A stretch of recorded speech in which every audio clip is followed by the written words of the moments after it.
Shalom and good morning everyone. పరిశుద్ధులారా, మరి పస్కా అనే పులియని రొట్టెల పండుగలో రెండో రోజులో మనం ఉన్నాము కదా.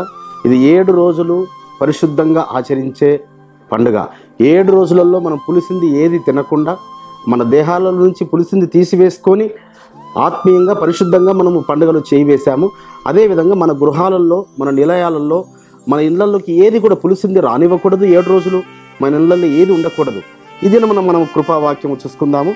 లేవియకాండము 7వ అధ్యాయము 26వ వచనము. మరియు పక్షిదే గాని జంతువుదే గాని ఏ రక్తమును మీ నివాసములన్నిటిలో తినకూడదు. పశువుది కానీ పక్షుది కానీ జంతువుది కాదు, ఏ రక్తము తినకూడదని పరమ తండ్రి ధర్మశాస్త్రంలో తెలియపరుస్తున్నాడు. మరి సృష్టి ఆరంభము నుంచే ఈ యొక్క నిబంధన తెలియపరిచాడు. నోవాహు గారి జలప్రళయం తర్వాత మీరు రక్తమును తినకూడదు. ఎందుకన్నా ఇది దాని ప్రాణము. రక్తంలో ఏముంటుంది బిడ్డలారా? ప్రాణం ఉంటుంది. ప్రాణమునకు ప్రాణమున్న ఆ రక్తమును తింటే, ఆ జంతువు యొక్క రక్తం తింటే మన దేహాలు కలుషితమైపోతాయి కదా. అందుకే నీ సంతతికి మేలు కలుగు నిమిత్తమై నీవు రక్తము తినకూడదు అంటాడు పరమ తండ్రి ద్వితీయోపదేశ కాండములో. కాబట్టి బిడ్డలారా, మనకు అనారోగ్యం ఉన్నప్పుడు తల్లి యొక్క రక్తము బిడ్డకు ఎక్కించడానికి అవకాశం లేదు. తండ్రి యొక్క రక్తము కుమారునికి ఎక్కించడానికి అవకాశం లేదు. స్నేహితుని రక్తము కూడా ఎక్కించాలన్నా ఆ గ్రూప్స్ కలవాలి. కాబట్టి మనిషి రక్తమే మనిషికి అంత జాగ్రత్త అయినప్పుడు జంతువు రక్తం ఎలా తింటాము? జంతువు రక్తం తినకూడదు. అందుకే దాన్ని శుభ్రం చేసుకోవాల్సిన విధానం ఉంది. మాంసమును కడిగినప్పుడు మినిమంగా 7 సార్లు అనగా మనము రక్తము కొంచెం కూడా మరక కూడా ఉండకూడదు. ఆ వాటర్ మనం కడిగినప్పుడు తెల్లని నీరు రావాలి మాంసం నుంచి.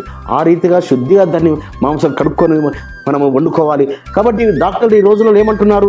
వ్యాధులు వచ్చిన తర్వాత, షుగర్లు వచ్చిన తర్వాత, బీపీలు వచ్చిన తర్వాత, గుండె జబ్బులు వచ్చిన తర్వాత, రకరకాల వ్యాధులు వచ్చిన తర్వాత ఏం చెప్తున్నారు? మీరు మటన్ ఎక్కువ తినకండి, చికెన్ కొంచెం తినండి, ఫిష్ అయితే తినచ్చు. ఎందుకంటే ఫిష్ని చాలా శుభ్రం చేస్తారు ఎవరు కానీ. ఫిష్ను ఏమాత్రము దాని రక్తం లేకుండా శుద్ధి చేస్తారు. కాబట్టి రక్తము తినకూడదు, మరియు కొవ్వు కూడా తినకూడదు బిడ్డలారా.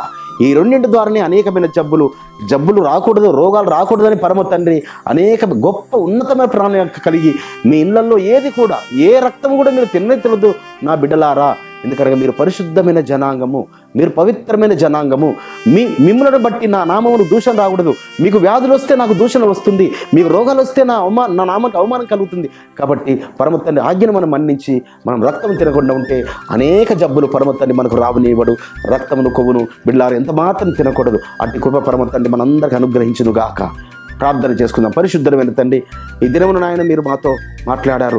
రక్తము మా ఇళ్లలో ఏ జంతువు రక్తము తినకూడదని, అప్పుడు మా దేహాలు కలుషితమవుతామని, మేము మీ నిబంధనలు మీరిన వారం అవుతామని మీరు మాకు తెలియపరిచిన మాటలు బట్టి మీకు స్తోత్రములు చెల్లిస్తూ యెహోవా మెస్సీయ నామమున స్తుతించి ప్రార్థించి వేడుకుంటున్నాం పరమ తండ్రి.